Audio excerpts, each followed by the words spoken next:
Happy Independence Day, Nigeria. Girl, it's Independence Day. Happy Independence Day, Nigeria. Yeah, this is 65. I mean, it's been a long time coming. Yes, a very long journey. Hello, everyone. Welcome to Voice of Reformation. This is a nation-building talk show where we spotlight the efforts of young Nigerians working hard to build the Nigeria we want. My name is Oloriyomi Pauline Adediba, and I'm your host for this season. My very first guest is Daniela Ayang. Hi, Daniela. Hi. It's been a while. Yes, it's been 2 years. Yeah, 2 years. So Daniela is a climate smart farming technologist and a youth ambassador with the World Food Forum. So in summary, she's a big madam now. So the last time, we saw physically, that was 2 years ago when we were core members, and I remember you were always passionate about Sustainable Development Goal 1 and 2, zero hunger, no poverty, and you're still working around that. So you're right here, so I'll just let you talk about it. Thank you so much for taking us back there. I mean, it's still very vivid. I was posted to a community where the reality was stuck. I saw two things. Firstly, I saw families that were passionate about growing their own foods, and on the second hand, on the other side, I saw the challenges: limited space, poor soil quality, then of course the challenge of climate change. So that was how you came up with the idea of the sack bags? Yes, exactly. Because I felt like agricultural innovation cannot just be for large farms. It has to be for smaller communities, households, and that was where the idea of sack bag farming came in. And then using of kitchen waste as decomposed manure to grow. We used sack bags, we used buckets, we even used pure water sachets. Anything that could hold soil, conserve water, and could be fitted into a limited space, basically.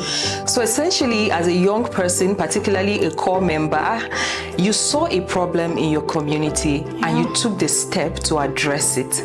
What inspired you to do that? I would say, firstly, it was frustration. It was a sense of frustration, but then also a sense of responsibility. I believe that the Nigeria we all want, the Nigeria that we are all dreaming about, is not the responsibility of a superhero or the government alone. Government policies. It's all our collective responsibility to build that Nigeria. Whether we are in the agricultural sector, whether we are in the educational sector or technology space. And I just felt that need to take up that space or take up that action and create a solution that would serve the very people who are at the forefront of fighting climate change, which are farmers. So I'm just going to ask you very quickly, for those who are watching and don't really know so much about this. So prices of food are at an all-time high in Nigeria right now. But how can we connect climate change to what we are seeing presently? For those who do not understand, can you give us a very simple explanation of the connection between the prices of food that are soaring every day in the market, the fact that yields are dropping for farmers? How do we link that to the issue at hand? Let me just briefly explain. Here is the ripple effect of climate change to soaring high food prices in the market. So let's look at it this way. A farmer in Kaduna plants, has, let's say, an acre of rice farms, and then an unexpected heat waves comes and he ends up losing that farmland. And then we have a farmer who is in Benue State who is actually growing tomatoes. And this is unexpected. They were actually not prepared for it. And this heat waves comes with 3 different types of pest disease. And the farmer ends up losing half of his or her harvest or half of his or her produce. In this particular point, the basic law of economics of supply and demand comes in, where it says that when we have limited supply and then we have high demand, we're going to have high prices. So we go to the market, there's actually high demand for tomatoes in the market, and then it leads to high prices. So that is how climate change actually affects soaring high prices. And also, it is the very reason why we are preaching about climate smart agriculture. It is very urgent because we have to equip farmers to be able to cultivate their own crops, whether there is rain, whether there is flood, or in the midst of drought. Wow. So I'll take you back to the role of young people when it comes to nation building. So again, you were once, a young corps member, passionate, teaching rural communities how to farm in sack bags and, all that stuff available around them. And now you're a climate smart farming technologist. You've worked with international organizations. You've gotten funding for projects at, very high levels. And we're coming to what you are presently working on. But what do you have to say to young people who see problems around them and just think this problem is too big for me or I can't do anything about it? What do you have to say to them? I would say that your feeling is very vital. I sitting down here, I would not say that I've actually come to a point where I think that the challenge of hunger and climate change is not a big problem. I feel overwhelmed, so that feeling is justifiable. But on the other hand, I would like to break it down into 3 steps. So firstly, I would say that as a young person, firstly, you have to reframe the problem. So you don't have to solve the entire problem. You don't have to climb the mountain, but maybe you could start by throwing stones at the mountain. So firstly, reframe the problem. So you don't have to be a founder, start by owning a company, but you could at least group 5 or 3 different people and start advocating about climate change. You could volunteer as an NGO who is actually working towards donating foods to orphanages to solve the issue of hunger. And secondly is use the skills that you already have. Do not try to think that, because Daniela is good around advocacy and your strength is not in the area of advocacy, you want to jump in there. So if you're a good storyteller, you could start by social media, spread the news about climate change. If you're a tech savvy, if you're good in software development, you could actually come up with agri-tech solutions that would actually address the problems that we have and then leverage it on the international or global platforms. And those are just the 2 major ways that you can start. And then finally, start where you are. Start with the problems that you see in your community. In fact, I would say that start with the problems that you see in your household or in your neighborhood. Start there. As Tunde Onakoya will always say, you can do big things from small places. Thank you, Daniela. So you spoke about an agri-tech tool that you're working on. Yes, I know it's still in the wraps. Yes, very much in the wraps. But what is this about? I know it's still around, bringing technology closer to rural farmers, making it accessible, helping their yields, and tackling the issue of climate change and how it affects their produce. So can you just give us an idea of what this project is about and when should we, expect to see it? Let me start by saying that we're not fully ready to put this out there in the public because I like to see what this solution can do or to what extent can we address the problems that we're looking at addressing before putting it out there for the general public or for farmers to use. I'll just talk about it briefly. So according to FAO, Food and Agricultural Organization, one extension officer is supposed to serve about, I think, 600 to 800 farmers. But here in Nigeria, we have one extension officer serving about 5,000 farmers. And we have over 38 million of them out there. So what am I trying to say? We have an extension problem, extension service problem. And with my new solution, we're trying to see how to use AI to address this problem. As a climate smart farming specialist, my job is to make sure that I bring affordable and accessible climate smart farming technologies to rural farmers. And when I go to the field, farmers think that, you're the expert. So they want to ask you about everything. They're not just asking me about technologies. And I'm not going to sit down here and say that because, I'm in the field, I'm knowledgeable, I know everything about agriculture. And sometimes I find myself not being able to answer some of those questions. So I had to ask myself after International Women's Day, I had to ask myself, how can I come up with a solution that would bring agricultural advisory services to the last mile farmers, those rural communities. How can I solve that problem? And talking about bringing AI, how can I also introduce AI in a way that it does not completely eradicate the use of or the need of human extension officer? So we decided to blend both human and AI together. So that is just what I'm working on currently. Okay, so when it comes to technology, I think we know generally most times it's complex, it's expensive. So how do you intend to bridge this, gap, especially when it comes to the rural farmers? How are you going to make it accessible? So that statement is actually where I build my principles of my work around. Whatever technology or whatever solution I work on or whatever idea I try to offer to smallholder farmers, I want to make sure that it is accessible. I want to make sure that it's easily adoptable, and I want to also make sure that it is affordable. And that is why for FarmBrain, we are trying to build a solution that farmers can easily integrate into what they're already used to. So we're not creating an app, we're not creating a different platform. We're using WhatsApp, where farmers are already used to these platforms, they're already used to the interface. So we are integrating it into WhatsApp. We're building farmers forums, we're building extension forums, and we are encouraging peer-to-peer learning from both farmers and extension officers. Wow, that's amazing. Well done on that. I mean, I've always seen great things from you, so I do anticipate what you have for us. I can't wait to. Okay, so I want you to speak more to the role of young people in nation building. How do you think every young person can work towards building the Nigeria we want? Start where you are.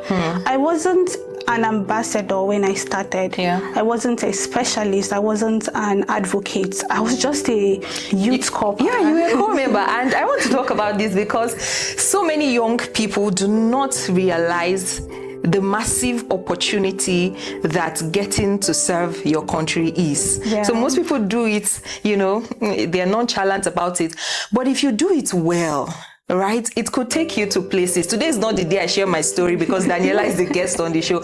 But we all started from there, especially if you're a young person looking to, get into the development space, maybe any ecosystem within the development space. It is so important. But back to you, Daniela. You're the one who is going to talk about this. I do think that NYSC offers a very important platform because I started my journey through community projects, personal projects. I did a personal project. I mean, we're in the SDG CDS group, so we did a lot of projects. We did lots of projects, but I also did a personal project. And honestly, when I started, I didn't think that I would get this far. I wasn't looking at the bigger picture as at then. I just wanted to solve a problem. And I think that young people can actually look at things that way. Rather than complaining, you could do your own part, and then collectively we could build the nation that we want and we dream of. Yeah, so you talk about social proof a lot. Now I know there's a number of young people out there who talk about how difficult it is to get jobs after, school.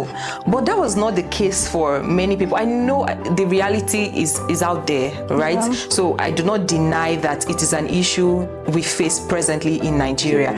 But I'm just saying that there is a way you can carve a path for yourself very early in life by knowing what you want to do, contributing to society in the right ways. So Daniela, I'm going to take you to how you landed your first role. And it was through LinkedIn, right? Yes. So I know a couple of stories like that. I want you to tell us the story because, I mean, you had done a number of projects, you had your social proof out there, and then you literally had people reaching out to you saying, we want to work with you, we want you on our team, we're working on a project, we want you to support that. So how did that happen? I remember how scared and nervous I was. I came to serve in Abuja and I schooled in Port Harcourt, spent most of my life in Port Harcourt. So when I served in Abuja, after my NYSC, I did a lot and I was scared that I'm going to go back to to Port Harcourt because I wasn't getting any job. Everybody's always like, they don't want to return. I wasn't getting any job opportunity after that. But one thing that I did was that I was very strategic and particular about my journey. I would use the word intentional. I was intentional about serving Nigeria. I was intentional about NYSC. Yeah. It got to the point that 2 weeks after NYSC, I know some of my fellow corps members that kept calling me to find out, have you gotten something? Oh, you that did this, you that did that, so you've not gotten something yet. But like I said, I was strategic. So I had to look at what were the global challenges that agriculture is currently dealing with right now. What are the national challenges and what are my community challenges? And then I tried to see how can I break in, and like we started with, I broke in using community projects, engagement, and I always try to tie whatever it is that I do. If you look at my LinkedIn profile, it is very easy for you to know what niche. You could see that I'm in agriculture, but you could see that I'm in climate change. And you could also see that in climate change, I'm not particular about awareness, but I'm towards building climate smart farming technologies. And you could see that I'm not just an innovator, I'm more about grassroots work. So I was very specific about the kind of problems that I want to solve. And I think that young people out there who are still serving or preparing to serve, you could use that strategy as well. And I made a lot of noise. It's like you are a light. Put yourself out there. I made a lot of noise. I brag a lot about what I do, even if it's just one little thing. I brag a lot because it's like you cannot light a lantern and then you are covering it with something.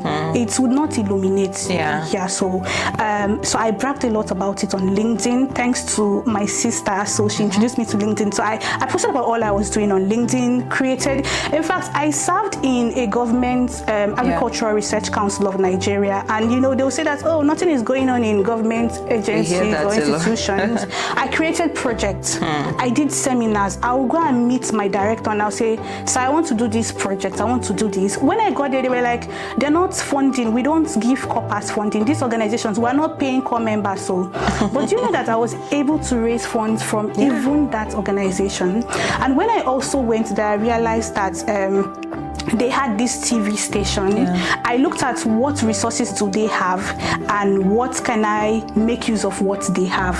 And then I went there and I told the TV lady that you have to interview me, look at what I'm doing, you guys have to come in this area. And she just said, right, when you are a core member, you have, I don't think that a lot of youth corpers know the power they have. They don't know the level. You could actually request to see the president. You could see a minister, and I was lucky enough to leverage on that. I went for advocacy visits. I mean, I wrote proposals upon proposals. You have to be ready. I trekked.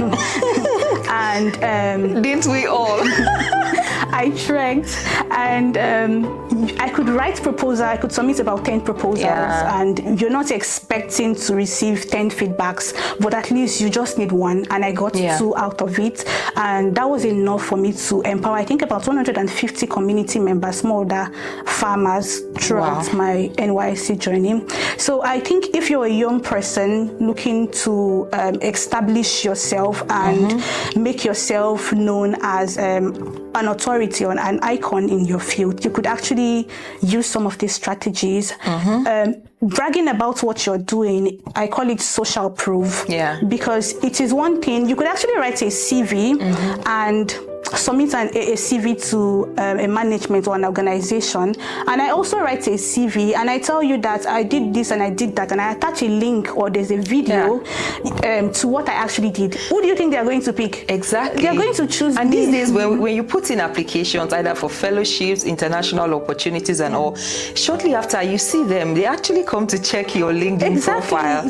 Right? So if you don't have social proof or you still don't have a presence on some of these platforms, I mean, I don't know what you're waiting for. I think about 60 or 70% of the Gen Zs do not realize the power of LinkedIn. I got my job without applying. I got my job without an interview. I got my job without anybody asking for my CV. Because the proof is there. So today, they just called me and said, my name is so, and we're walking around this. How do you think you can come in? And I just said one word, and they said, okay, come for a physical meeting. And I received my appointment later. And the funny thing was that I even renegotiated my salary. Exactly. And they accepted because they could see that value. Yeah, your worth. Yeah, they could see that value. Exactly around almost about 4 months after, I got a second opportunity to work, and I was like, I can't leave my job right now. I'm valuable, and they started factoring in remote role. So what I'm trying to say is that when you have social proof, it shows that you're a person of value. And what companies are looking out for is, what do you have to give? What do you have to offer us? How can you solve these problems for us? Trust me, once you have that as a young person, you would become, you don't need to apply for things. You don't need to submit applications for fellowships. Even when you do, and they see your name. I was telling someone, I said, I'm building my portfolio to the point that I don't have to be going after things. I cannot be running after things all my life.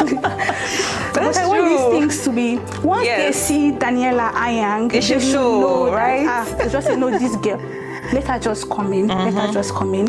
And also, I have a friend who, as of last year, she didn't really have much going on in her field. And I told her, see, take social proof seriously. Go on LinkedIn, package yourself, go for professional headshots and put it out there and speak like you're a professional. And then, do you know that a fellowship that she applied for last year and she didn't get it, this year they actually reached out to her by themselves and they said, oh, you put an application for this fellowship or for something like this, and she ended up traveling to Doha for that stuff, and when they presented, came out second place.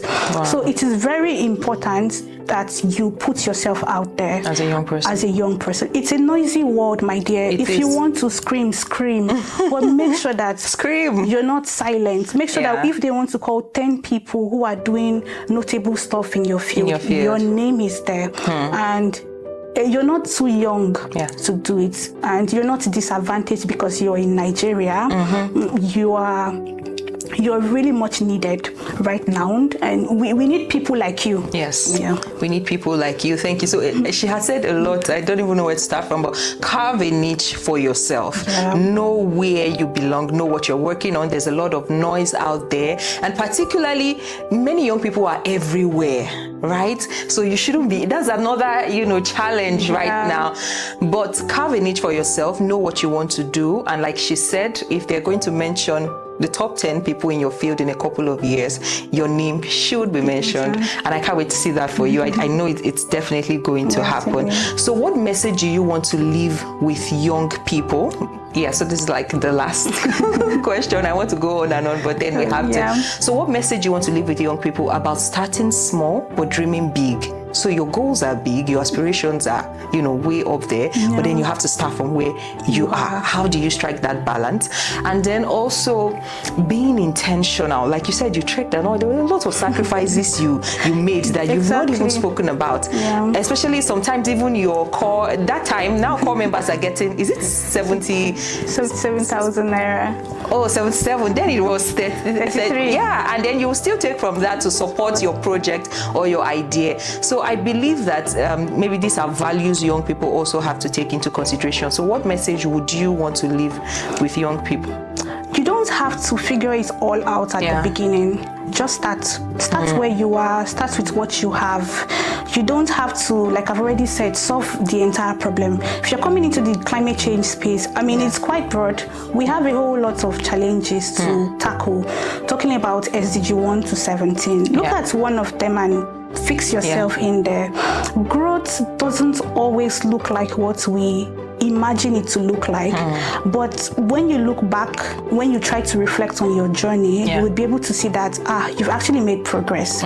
So start today, start now, not even today, like this very moment. Because we, like I said, we need you, we need young people, we need more just people like you to build up Nigeria. Thank you so much, Daniela. This has been a really, really Thank you so much. inspiring session. And I believe so many people will learn from this. And beyond that, I believe that many young people after this session will probably look at the problems within their communities, look at the sustainable development goals, look around you and find what you want to contribute to, find a problem you want to solve and go about it. Start already, right? Remember, we were just talking about, and we're like, it's not really about what you studied or where you were, you did agriculture, or agriculture is not fancy or this. These days, it's more about what you do with what you have. Yes. So it's not whether you're a chef. You know, if you're a chef, you could actually contribute to SDG too. So it doesn't matter what you have. Any skill you have. Right now in needed. World Food Forum, we have film festivals. So whether you're a photographer, you're an artist, you could also contribute. You could venture into advocacy. Yeah. So whatever you have, wherever you find yourself, you could take action. Thank you so much, Daniela, for contributing your quota. Thank you for supporting us. Thank you for building the Nigeria we want. Thank you for taking the initiative. Thank you for being committed, passionate. What we do is a thankless job, really. So I'm saying the thank you. Yes, we need to stop saying it's a thankless job, especially for those of us in the development sector. Thank you. We see you. We appreciate you. Thank you for what you do. Having me. It's so nice to see you. Yeah, it's so nice to see you again. She's very busy, so she's always running all over the country to talk to her farmers and all, but thank you. It's beautiful to see you. Thank you for being on the show. Okay, thank you so much. I'm honored to be here. It's an honor to be here. Okay, so we have this package for you. Oh my God. It's just a token of our appreciation. Thank you. Thank you for coming. Thank you so much. Thank you so much. We'll definitely be calling on you again. Anytime, please, as long as there's more packages like this. We look forward to that. Thank you. Thank you, everyone, for joining us on this special episode. And we look forward to also seeing you join us for episode 2. Don't forget to like, share, subscribe, comment, and most importantly, look around you in your community, take action, take steps to be a part of the solution. Don't just complain about the problems, be a part of